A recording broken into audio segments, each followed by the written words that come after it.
नाज़रीन, खानपुर मार खां सचाई न्यूज़ के नुमाइंदे मंठार चन्ने की रिपोर्ट अवां सां शेयर कंदा हलूं त सरदार अली गौहर ख़ान मार पंहिंजे सौट सूबाई सलाहकार मीर बंगुल ख़ान मार जे शादीअ में शिरकत न करण जो फ़ैसिलो करे वरितो आहे। खानगढ़ के गौहर पैलेस में कोठायल कठ में सिंध पंजाब तोड़े बलूचिस्तान से ताल्लुक़ रखंदड़ मार कबीले के मुख़्तलिफ़ पाड़न के चङनि मुड़सनि समेत समय माण्हुनि शिरकत कई। कठ में आयल माण्हुनि खे ख़िताब कंदे सरदार अली गौहर ख़ान मार चयो त सरदार मोहम्मद बख्श खान मार पंहिंजे वालिद मरहूम चाचा ग़ुलाम मोहम्मद खान मार के उसूलनि ते हलण बदिरां पंहिंजा नवां रिवाज ऐं नयूं रिवायतूं मुतारिफ़ करायूं आहिनि।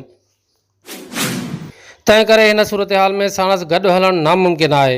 हिन चयो त सरदार मोहम्मद बख्श खान मार जेकॾहिं वॾड़नि जी रिवायतुनि ते हले त आउं संदसि गॾु थियण लाइ अॼु बि तयारु आहियां। हिन चयो त कुझु ॾींहं पहिरीं बंगुल ख़ान मार शादीअ जी दावत ॾियण लाइ आयो हुयो। मूं खे समूरा मामला साम्हूं रखिया, जंहिं ते हिन मूंखां 2 ॾींहंनि जी मोहलत वरिती, पर हिन महिल ताईं को बि जवाबु नाहे आयो।